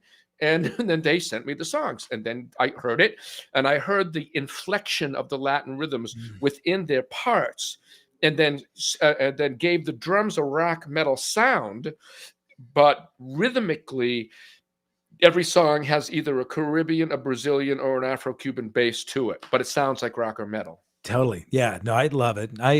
When you guys get finished watching this, if you go to accesskevin.com, Mike's show will be there. I'll have in the show notes. I'm going to embed all 3 videos because they're great singles, man. I love Guru. I think it's fantastic. I told you, I love that outro pattern. Thanks. The stuff you're doing sounds to me, and you correct me if I'm wrong, but it does sound like you're doing the multi-limb stuff with your hands. You go back and forth between the rad pattern where you're doing the syncopated rad pattern, and then the China accents, right? Or the stack accents, which is cool. Are you alternating hands? This is a super geeky question, but yeah, I'm switching lefty and righty, and I'm also, because I only have so many limbs, a couple of times I'm actually playing a trash stack sound on a Roland KT10 pedal where I'm triggering the trash sound from the TM2, but really? I'm playing it with my heel while my toe is maintaining the hi-hat pattern, and my heel of my left foot has to do something a little different. So it's like really deep coordination, to be honest with you, but it's not polyrhythmic. It's it's multi-limb rather than polyrhythmic. That's the So I'm known for the, polyrhythmic stuff and 900 things at once. And this, doesn't sound very musical to most people, although to people that know it, it does sound musical. For sure. So what's the definition of musical? Right. What is that? What is musical? That's another perverted term. It is. It's like if you have a radio and you can get radio stations and listen to the music on the radio stations, well, then you have a right. Oh, I want to listen to this. I like it. I don't like it. I'll change the station. Yeah. But when you don't even have a radio and you don't even know what the radio station is playing, how can you evaluate it? Right. There is no such thing as like an opinion. It doesn't it's not even matter. You don't have an opinion. It's like you can't even hear it. That's objectivity, in music. You just brought up something that it reminded me of our first connection. We didn't talk about this before. Before I started playing with the Flock of Seagulls for 15 years, I was in a band called Animotion. Obsession was like their biggest set song. So you know what I'm going to say, right? So there's a gig that happens in Boston, and the promoter says, "Hey, man, I'm cutting the budget on it, so we can't fly you guys out. So our singer's got to look for a band in Boston to be able to pull this gig off." Ron Poster, who had been subbing for the gig and been doing the missing persons gigs, he said, Bill Wadham's singer, yeah, no problem. I got some guys in mind. I'll take care of you. So Bill calls me from Boston, and he goes, wow. Drummer shows up. I guess we're at his rehearsal place, and all those 16th note parts that you're playing on 2 hands on the hi-hat for Obsession, this dude's playing it with 1 hand. So he's got, he goes, have you ever heard of a guy named Mike Mangini? And I'm like, of course. Are you kidding me? Oh my God. So yes, brother, we've been on the same gig in the past, and I love the fact that he's not a drummer, but he recognized your proficiency and your technical ability. So props to you. Yeah, he loved you, and same. Props to Ronnie for because then you guys went on to record some stuff of Bill's solo as well, which is phenomenal. So Bill, he was great to work with, and of course Ronnie and I did the live Missing Persons couple of tours, and yeah. But Dale Bosey, Dale's Yep. version Of course. of it. Yep. You can't. It was just her and then a bunch of us people that just played stuff. I've done the same thing. I mean, I've done a good handful of those gigs as well, and it's you know, it's fun to be able to play those songs the way that you talked about, being able to take you know, Terry's repertoire and you know, and just sort of honor those songs the way that those were written. I mean, they're beautiful, wonderful songs, you know. So Oh my gosh, that's very hugely influential to me. I'll bet. I recorded myself playing all of those, making sure that every one of my hits landed exactly where the album hits were to the best of my ability, even though you cannot sound like somebody else. Right. You Right. know, Of course. you don't have that. You just know Yeah. that's just an off limits kind of a thing. Right. But you can learn it well, and you can actually play what was recorded. It's just not exactly going to feel the exact way, have the inflection, that stuff. Right. But you really can get it close. People can Yeah. get it close. But I did the best that I could. I did the best that I could, but that's how I prepared for that. I just was like, went all in with the rototoms and the whole thing. Yeah. And then it's like, and then Nate comes in after me. He's got like a 2-piece kit, and he gets up there, and I go see him, and the whole night I'm just looking at Nate just kill it. And I'm looking at it, and I'm going, that is how you do it. Like, Well, I mean, if you're not going to, you know, set up, you know, every your little splash symbols and every little thing, but if you're not going to go that route, you might as well go the other way, right. and just like, you know, beat it, just Yeah. nail it, bury Right. it. And that's what he did. So it Two- worked. Two different interpretations. You know, you Yeah. brought up Neil Peart before and Xanadu and Farewell to Kings. And my son Caleb is here in the chat. He's a massive Peart fan, and he's a massive Mangini fan, where he says one of the goats of our time. So yes, Caleb, you're right. That's nice. He had your very first Wicked Piston sticks, I believe. And and so can we give a shout out to Vader's drumsticks here? Oh yeah, huge. These are not the Wicked Pistons, but Mike, when you and I see each other, I'm gonna swap. We're gonna swap some Vaders, okay? I can't put it through the FaceTime. There we go. Hey, and for people that don't know, and Lal Qualander, I'm gonna get to your question in a second, but Mike, I love your story behind the Wicked Piston, why you actually worked with Chad Brandolini to come up with a different sort of technology behind this stick. You want to tell that story? Yeah, the story is that I needed a lot of weight to the stick, and that there isn't a wood that can do it. Sure. Hence, my older stick being made of birch and laminated, because it was the laminate that put it at 63 grams. That's what did that. So you're not getting that with the regular wood from a tree, right? So it's like, oh, what are we gonna do?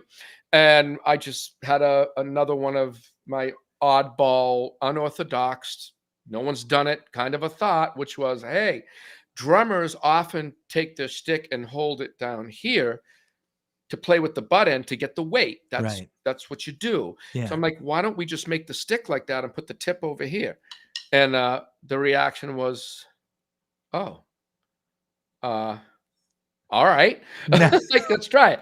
And so they did some real serious work to be able to make it looks like a regular stick, and everything, but it's just slightly top heavy here. And they had a bunch of different prototypes with different shapes, so that I could evaluate the weight and go, all right, that one, it's heavy enough when I put my fulcrum down here, because I put my fulcrum here, then it becomes very top heavy. But when I put my fulcrum here, the balance is better than I could have ever expected it to be. And it really is conducive to playing faster, which that's what I've been paid to do. Right. You know, it's like, I got to play notes. Okay. So let's make the stick go fast and be also heavy. That's what it is. 5-time world's fastest drummer award winner, right? Oh yeah. You know, the machine that measured that. You know, I enjoyed initially using my bare hands to do that, because as a teacher, I wanted to promote, you know, full full on playing with real hard hitting full hits, and no fingers, no techniques, no tricks, no nothing. So that was my interest, and which of course led to, try it with sticks or whatever. And I did that because other competitors were such nice people, and we learned from each other. Yeah. You talked about stuff. It wasn't anything that it looked like maybe from the outside. Sure. It's like, you're going to see who's faster. Then, as you know, of course, the years of drumming's not a sport. It doesn't make you better and speed, blah, blah, blah, blah, and all this. And it's like, why? Well, you don't get it. You're not getting it. You're not getting what's really going on here. What's really going on here is a bunch of people trying to help each other be able to express themselves musically a little more, because none of us can really attain some of the speeds that are necessary for these musical ideas. And so speed is neither musical, or another perverted term, right? Speed is neither musical or unmusical. It can be used that way, but speed is a mathematical term. It's acceleration and distance. And what does that have to do with whether music? It doesn't. Right. It doesn't. But when you have the aspect of speed for notes, then you can play certain runs.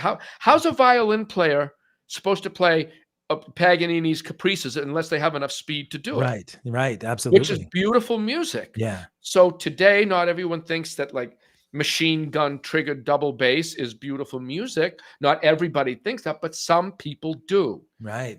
Some people like it. Right. So who are we to say, that the speed itself is unmusical? You know what I mean? Art is subjective, right? No.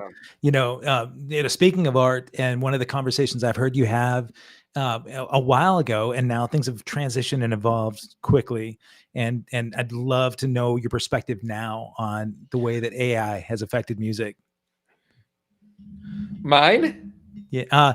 Not your personal music, but I think yesterday I read that there was an article that said that the #1 streamed artist right now on Spotify was a fake band. It was an AI generated band. Yeah, I believe it. Yeah. I mean, and we already know, I know your feelings about Spotify and, like the streaming services. We know that is not a fair, a fair compensatory tool, right, for musicians. I mean, artists are not being compensated properly. But just in terms of general consumption of music, the fact that AI generated music is all of a sudden now like the biggest thing. It's as an old guy, when I look at it, and my first thought is this is crushing the way that the industry is, the way that like Napster did, when artists were losing so much in sales. But I also have to recognize that it's got to be embraced in some way, right? Because it's not going to go away. It's going to change things for the future. Yeah, it's like it's kind of like blaming a pencil for failing a test in school. I like the analogy. It's a thing. Yeah. It's what we do with things that matters, not the thing. Yeah. The thing is neither good nor bad. The thing is just the thing. Right. So I don't have a lot of thoughts on it because I just like, again, I got that hockey player mentality of like, I'm working on plays. Yeah. I'm working on my team and my thing is the other stuff you should acknowledge it because it's part of the environment. Right. Okay? It's part of the environment and the whole bit. But it is what it is. And people will like it or not like it. And you cannot tell them what to like or not like. I don't think any musician appreciates or likes that it exists if it threatens them. Right. If it threatens them in some way, I suppose. Mm-hmm. And it is threatening. It's soaking up streams. It's soaking up, there's only so much it's like water going through a hose. Right. And it's like, well, someone just poked a hole in the hose that's coming to our town. Let's go, correct them. Sure. and patch the hole. Right. Yeah. That's not happening. But I don't know. Well, Invisible Signs, I mean, that was happening about the same time when you released your solo record that Monolith happened. Those are all real musicians, no AI there, right? So you got and this is all stuff that you composed all the music for. Yeah, I wrote all the notes and the lyrics and everything like that, and then was going to actually at one point release it as such, only with a real singer on it. And then I was advised not to do that. It's like, don't do that. This is get real people. And so the real people came in and elevated it the way that made it right. So yeah, we're all real people. Tell And me I about, did, yeah, I yeah, wrote it all. tell me about the artists you worked with on the record. Tony Dickinson on bass. He's been with TSO and Jeff Scott Soto and a whole bunch of stuff. Gus G, Oh, right? You know, Gus yeah, has of got course. Firewind. He used to play with Ozzy. He did the solos. Ivan Keller, who's been working with Dino Jalusic and Marco Mendoza. Oh, He did all the other guitars except for the solos.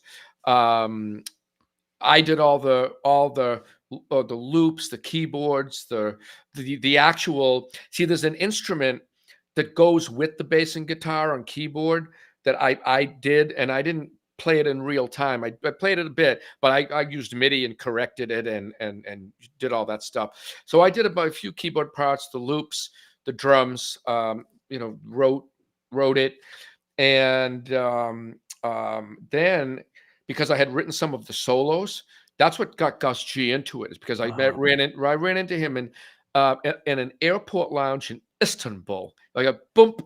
And he goes, "What are you doing lately?" I'm like, "I've been working on solo stuff." And he asked me to hear it, and I was like, "No, it's not very good." He goes, "Give me that." So he puts it on, and he hears the solo. Because I have to tell you what the solo was, because it's really a cool thing, cool story. And he took the headphones on. He goes, "I'll do it. I want to do this." I'm like, "Gus, I've literally had like 6 or 7 other guitar players that refused. I would like, I'm not playing this. It's too, that's just insane. It's literally insane. I'm not doing it.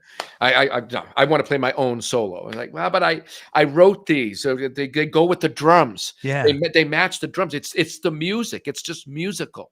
Love You it. know, that's what musical is. It's the music. So Gus was like, "I'll do it."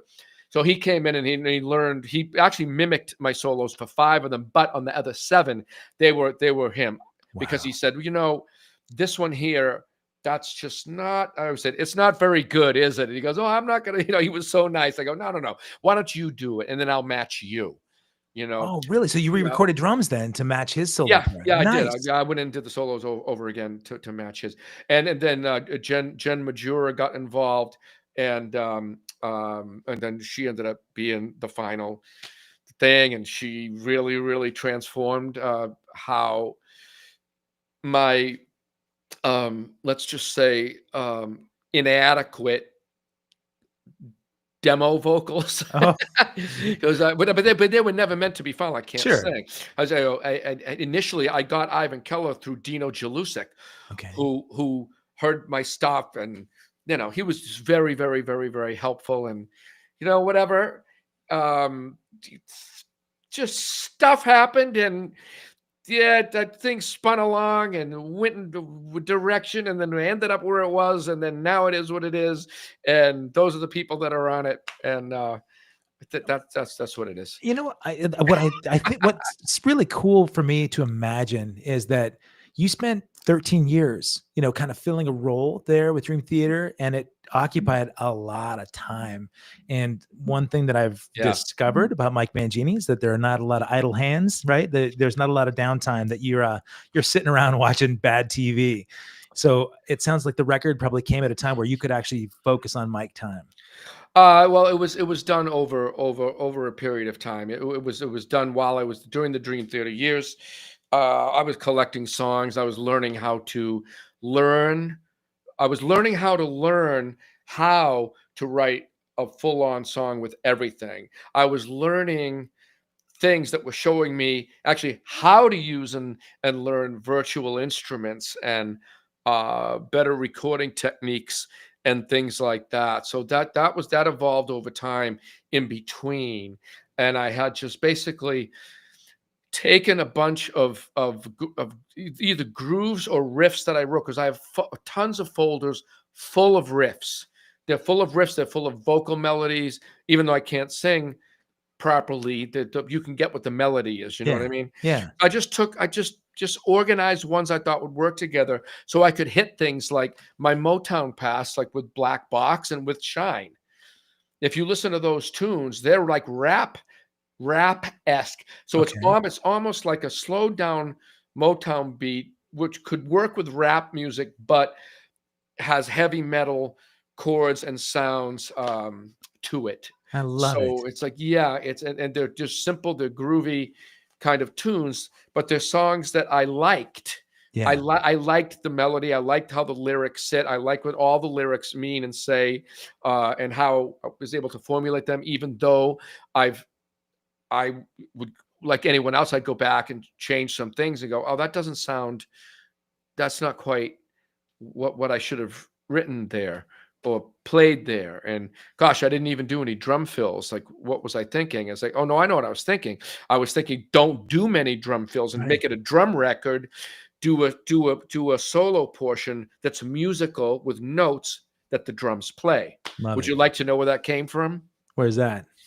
That came from my years when I was with Extreme. And there wasn't a lot of, like, I joined it, but it really wasn't a full, like, we did tours and then like Nuno went away and there was really kind of nothing going on. So I was like, well, why don't I invest in some recording equipment and elevate the songwriting that I was doing with the Rick Berlin band and some other things that I did. And I'll work with that. And what happened was the solo sections came up and I thought, well, I wasn't doing any lyrics or vocal melodies to it. It was just music. And I thought, well, how are they going to know where the solo section is? So I had written like 8 or 9 songs that I wanted to present to Extreme and have it go through the filter, even if it was just seeds. Yeah, sure. Even if it was just like, well, I don't even like that, but I like the riff, or it's a good idea, but that's awful. I think I'll do this with that. Whatever you do, I don't care. Yeah. But there was no way to designate the solo sections. So what I did is I took my pad kit with the DAWs pads, plugged it into a drum module, right? So that you had all the inputs and you would get drum sounds out of the Alesis like drum module. But I took the MIDI out of the drum module and put it into another one that had a vibraphone sound. I took the vibraphone sound after I assigned the right notes in the right key signature. So in other words, each of the pads had a note from low E flat up to high E flat, and I did the whole scale. Or I went up like 2 or 3 octaves, so I could do a solo in the right key that I wrote it. On vibes. And but I had like the electronic foot pedals. Those were also notes. So what I did is I used my 4 limbs to play a guitar solo because Nuno let me use one of his amps. So I had the MIDI. Then I had the MIDI signal going to the module with a vibraphone percussion instrument sound. Then I put the vibraphone sound through his amp and mic'd the amp. Wow. And so it did not sound like a very good guitar, but you could tell that it was a distorted melodic instrument that went where the solo went. And I played straight regular drum beats, but I put this solo in there. That's where it came from. Wow. So when I came time to do my actual album, I wrote the solos musically and then played them here to match. And then the solos that I wrote that were not very good as far as being what a soloist would even want to play, let Gus let Gus do it right. And and again, Dino is kind of like the unsung hero behind the scenes, kind of guiding me with this thing and suggesting things. And he was very, very, very helpful, to say the least, and to just say that just took a lot of people and friends and help to get it where it was. I love it, man. I mean, a real communal thing, and it feels to me like that chapter was a real opportunity for you to have your voice. When a lot of things that happened previously were, you lending your voice to other people's projects, but this is really an opportunity for you to have your stamp, which is, yeah. Again, it's just an expression. Yeah. It's not a full representation of, or even close of who or what I am as a musician or songwriter. It's a piece of it. It's just an album. It's just an expression, but it has a vibe to it. It's got a thing. Yeah. And it is its own thing. And I could write and actually have plenty of other music that what might be more what people expected, more like time signatures and, you know, more complex stuff. I just had enough of that though. Yeah. At that point, Yeah. I've just years of doing that. It was like the reason I don't want to put any of that out, I didn't want to develop it anymore than I did, which was only very little, was because I already did that. Yeah. I said, Right. well, why don't I do something that's different, but that I like? Yeah. That I'm just playing beats, and then I can play these incredibly difficult, ambidextrous based 4-limb beats that don't sound like anything difficult at all. You Right. listen to it. I bet you can't even tell that what I'm actually stepping on with righty and lefty pedals. But it Right. just sounds like dun, dun, dun, dun, but scat, dun, got. It's normal sounding, you Ye- know. It's just not played normally, and it doesn't.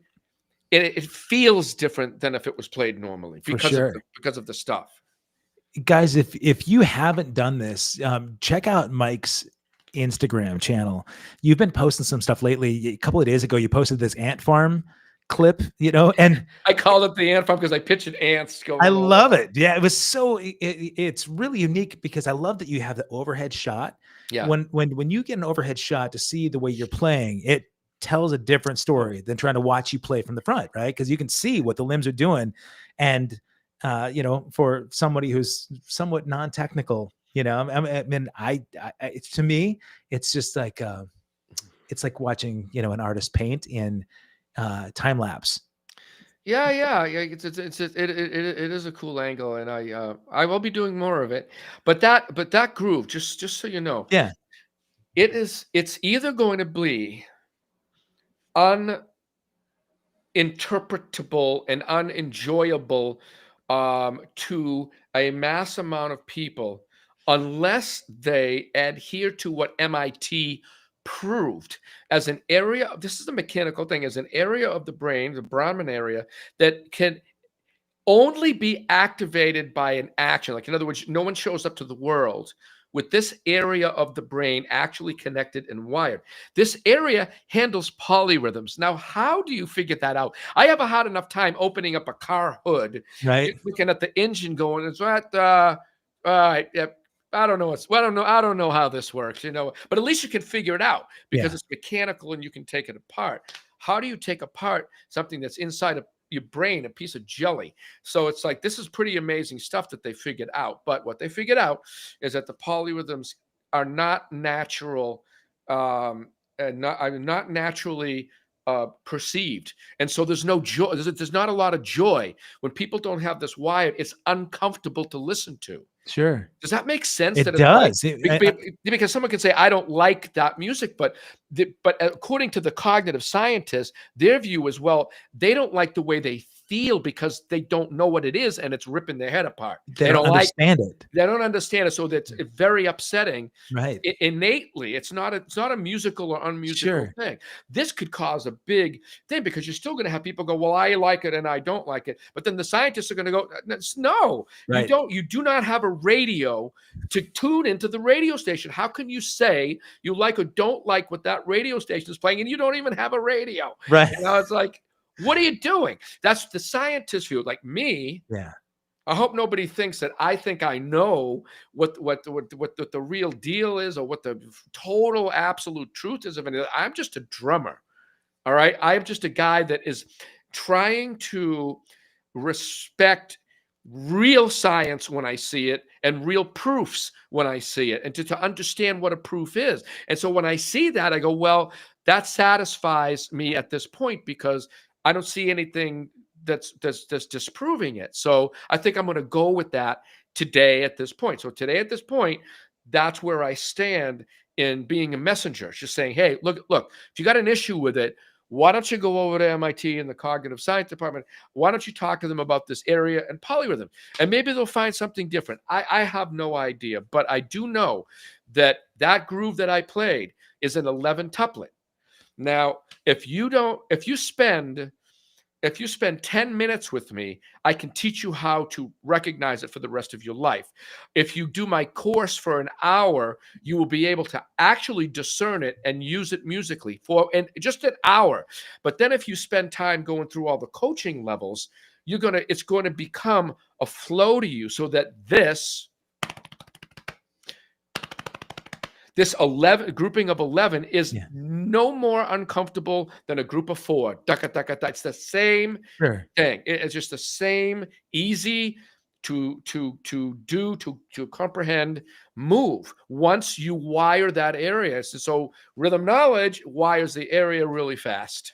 I love that you brought that up. There were some people that chatted in the comments here, and one of the things that people had asked was about how, let me make sure that I get this, how non-musicians can make use of your educational lab. So it's not all about drummers. That's one thing I noticed. I mean, it's for scientists, it's for people that want to understand rhythm or music. Like every musician could benefit, but even non-musicians could definitely take part in this thing. They do. They've signed up and just can tap along with it. See, once you wire up for a very short amount of time investment, once you wire up feeling the ons and offs of an odd number, especially a prime number, what rhythm couldn't you discern after that? Because everything's associated with these primes. And I know what that sounds like. Oh, that's mathematical. Yeah, yes, it is. Yes, it is. But think of the logic that if you're used to 1 and 2 and 3 and 4 and 5 and 6 and 7 and 8, 1, 2 and 3 and 4 and 5 and 6 and 7, 8, 1, and you get used to that in between, and you wire it in here, do a couple of alternating moves, you will initially be able to learn a 19 against 2, 17 against 2, all these odd numbers against 2 polyrhythm in minutes. It's not weeks and not freaking, months or anything like that, or years. It will just is not possible. I love it. This is a total binary thing. It's based on, cognitive truths, the best of my ability or the best of the cognitive scientists' worlds abilities to produce, hey, this is what we think it is. This is what we found.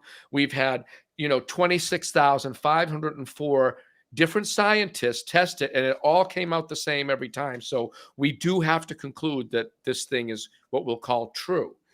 And that is the whole musical thing with that area, and maybe stuff that I play is not going to sink in to somebody that just doesn't have the radio. Sure. They just don't have the radio. It's just like, what am I? It's not my fault. I mean, it sounds musical to me. Yeah. It sounds musical to all my friends that earn the privilege of discerning it. Like I'm friends with that. Yeah, I'll be drummer out there for crying out loud. Right. And, there are people that spent a lot of time earning the privilege of discerning this stuff. And so when they hear it, to them, it's like, oh, that's this. Yeah, cool. Yeah. None of them ever say, oh my gosh, that's 13. It's unmusical, or all those double kicks flying at that speed and its perfect velocity is unmusical, or this, that, or the other thing is unmusical. It's more like, okay, people have their likes and dislikes. That's cool. Of course. That we're all going to do it. I like and don't like things. I don't want anybody telling me it's right or wrong for me to like or not like certain music. But I never call it unmusical, though. That's the difference. Sure. Well, there might be a couple of cases.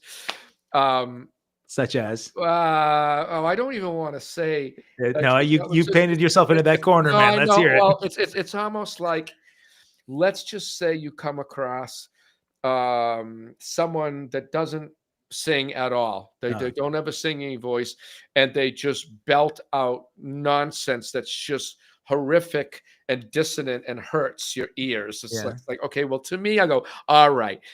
For me, it is not musical. So I can't tell anybody was a musical or unmusical, but all I'm saying is that perhaps that if you spend a little bit of time wiring this binary on and off, that more music that you didn't maybe like or call musical, maybe at least you listen to it now and go, oh, all right. I don't think it's unmusical. I just don't like it. Yeah. It's like, okay.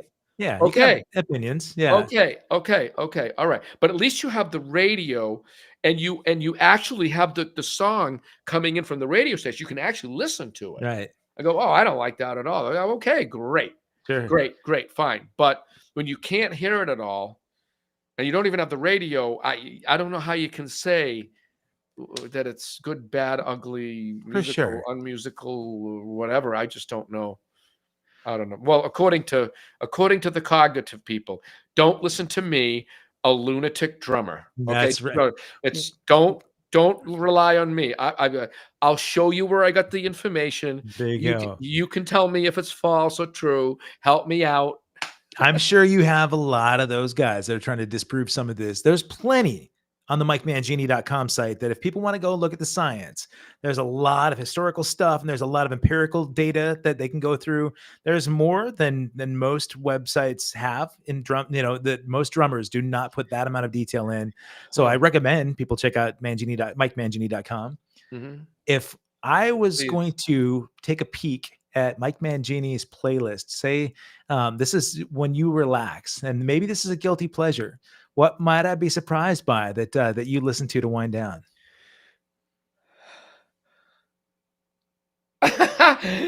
I play Madden football to wind Oh, down, or you I do? will watch ice hockey. I don't do music to Yeah? wind, and I just don't. So you a I PlayStation and an Xbox guy or what? I've got the PlayStation, Madden, or a poker game. Yeah. I just don't. Yeah, I have enough. All right. I have enough music.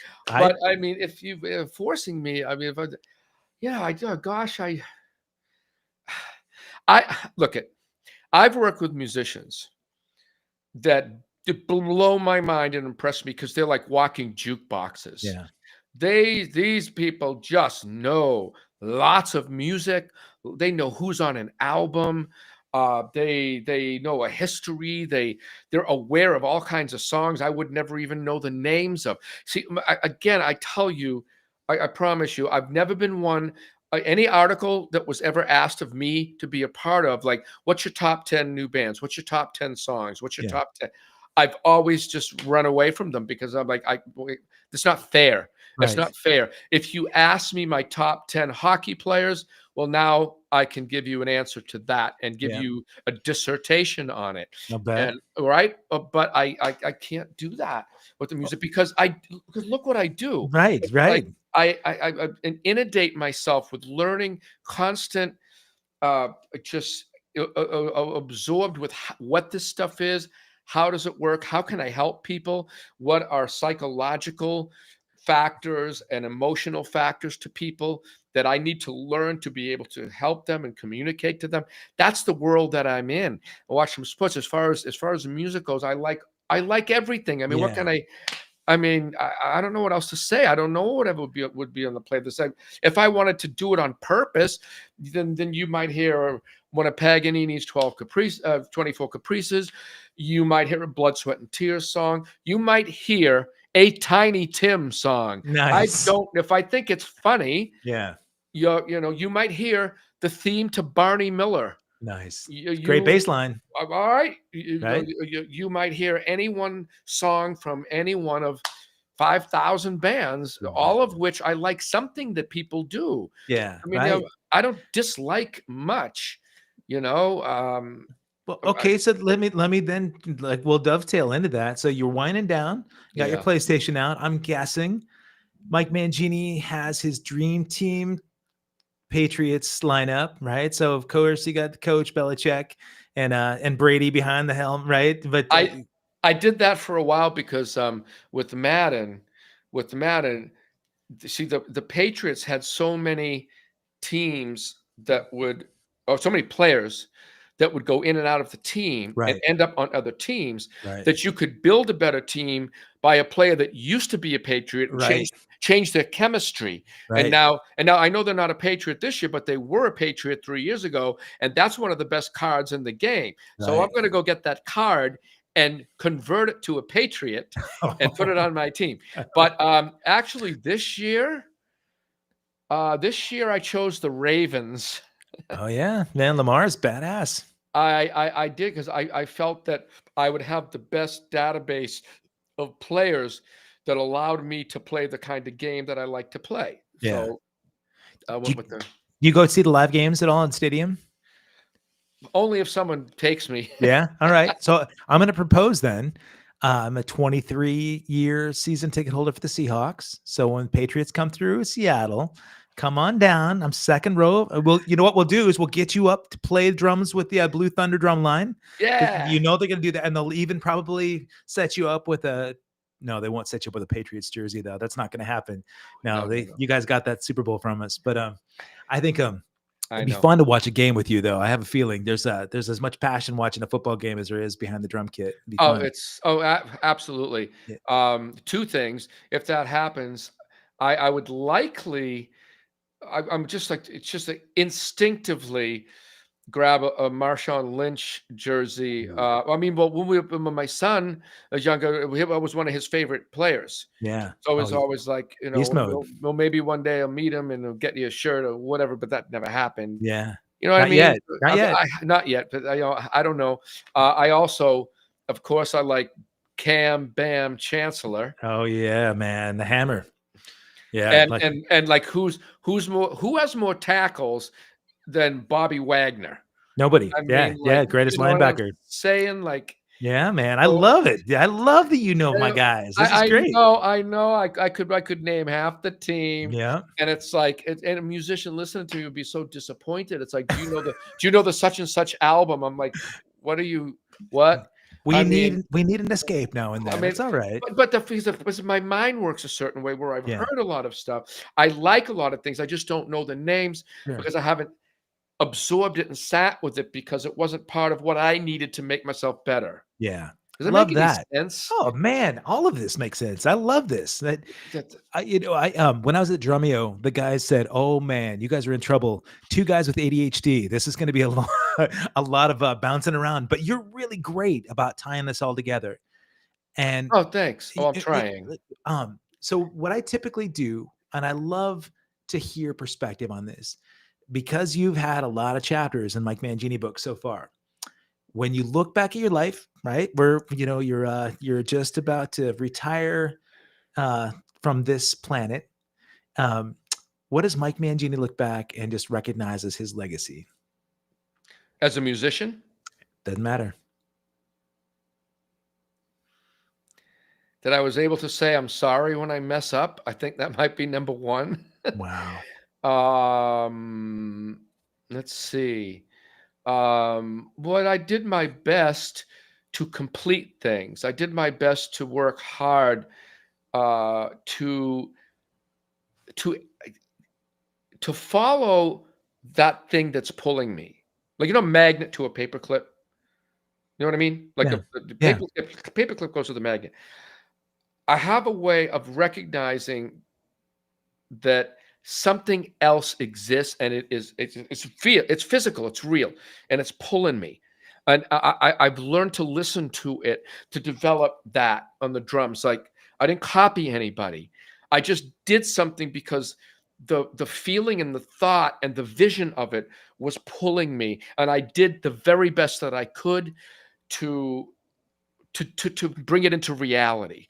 So that's the second one, as far as that legacy goes. But I mean, I think at the end of the day, it comes down to what are people gonna think about how you were with them and how it all worked and what and accepted you or forgave you or let you do this or whatever happened. It's about that good stuff, the virtuous good stuff. I mean, I guess more concerned about that than I am with playing a rudiment a certain way. If I, what I'm saying. So I think it's a matter of trying to do the best thing you can. That's the most right thing that you can do with all of the trash, all the mistakes, all of the forks in the road you came to and you took a left, but you go, oh, I can't. I knew I shouldn't have taken that street, and I took it anyway. I did it anyway, and you're like, I'm sorry, I did. Let me back up the car and go right. Woo, and go over here. Like, try to just figure it out. And just try to do the best I can with stuff? I mean, that's a tough question to answer. Yeah, you could not have answered it more eloquently. I think it's beautiful. You think so? I don't know. I think I'm a yapper and a goon. I don't No, know. man. You know, One of my favorite quotes, Jim Carrey had given this commencement speech to these marketing students at Princeton years ago, or Stanford, sorry. mhm. And, the whole idea behind marketing, right, is to sell, right? You're making money and you're selling stuff. But Jim Carrey came out and he said, the effect you have on others is the greatest form of currency there is.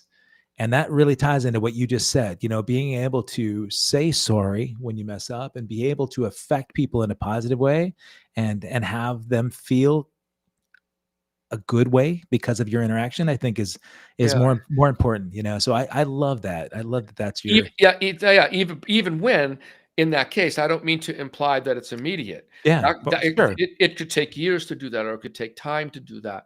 But as long as at the end, because you said the end, Yep. Yeah. that's what you asked. It only matters how you finish, buddy. Just like at least you get someplace and go, oops, Yeah. Darn it. But I'm a drummer, so I just wanted to fulfill that thing that is pulling me, and it certainly is real. And I can see who I'm supposed to become, even when I don't understand it all. It's something's pulling me in pieces to it. And you know what? That's been like the Rhythm Knowledge Lab thing is, let me help you be who you want to become. I love Who you want to become, not me. Yeah. You. I So love that. it's unbelievably satisfying. Yeah. And I really enjoy it. I'll bet. I do. Man, guys, if you got here late, I want you to do me a favor. Rewind to the beginning. Go to MikeMangini.com. You're going to find everything about his rhythm knowledge educational courses. You can also hear he's not only got a solo record that came out in 2023. The band Monolith just came out with a brand new single, Guru. I think it's phenomenal. Mike's done a lot, but more importantly, I think he's affected a lot of people. In the chat, I didn't even respond to a lot of you guys, but a lot of you guys have talked about why he's your favorite drummer on the planet. And I think if you didn't already know, you probably recognize a little bit more about why right here. Hey, Mike, thank you for taking this time. Thank your family for sharing you with us today. I appreciate this. And guys, I would love it if not only do you go to MikeMangini.com, make sure you subscribe to this channel, because I'm going to have Mike Mangini in person when I come through Boston. If you're available, I think I mentioned to you, we're hitting Boston in 2 weeks. We'll be starting our tour there. So you're my guest at the show. Yep, for sure, man. I'll reach out to you. Yeah. And also please subscribe to me. Follow Monolith too. This is a very, very, just check it out. If you haven't heard it, get on the program. On Instagram, it's Instagram.com/real monolith band. Yeah. And I'll have videos and I'll have all those links in the show notes for this show. So yeah, man, there's a lot, buddy. There's a lot for the Mike Mangini chapters. We're going to have lots of show notes, but I'm grateful that people came. And you've got a lot of former students that were in the chat as well. So you got a lot of fans out there, buddy. I miss all of them. Get in, reconnect. Sure. I'm connectable now. I'm not unreachable. I'm connectable. I love it. Right? You know what, man? Would you do me a huge favor? This is totally putting you on the spot. In the last 30 seconds out, man, are you able to just play us a little crazy Mike Mangini rocking in the background on one of those kits? I can go and do a little something. You might not be able to see me well. Yeah, we'll feel you. That's all I care about. So just play to close out the thing. You bet. Yeah, guys. Yeah, we're going to get a little bit of Mike Mangini. Just all right. So look, thank you for having me. Thank you for all the kind comments. Everybody's favorite drummer is the favorite drummer, and it's all a good thing. I'm glad I can be that to some people, or be one of them, because I like 500 different drummers. So I don't have one that just sticks out fully. But anyway, like who you like, do all that. Try to educate. The more you discern, the more you can appreciate other forms of music. and really feel well about it. So now I'm going to go play something, and you're going to close it out, Yeah. and then I'll just let you finish it and touch base afterwards. Bye. Thanks, brother. All right. So guys, I'm going to take myself off camera. Let's just watch Mike do his thing, and then go to accesskevin.com for all the show notes, and you'll be able to see Mike in his full glory.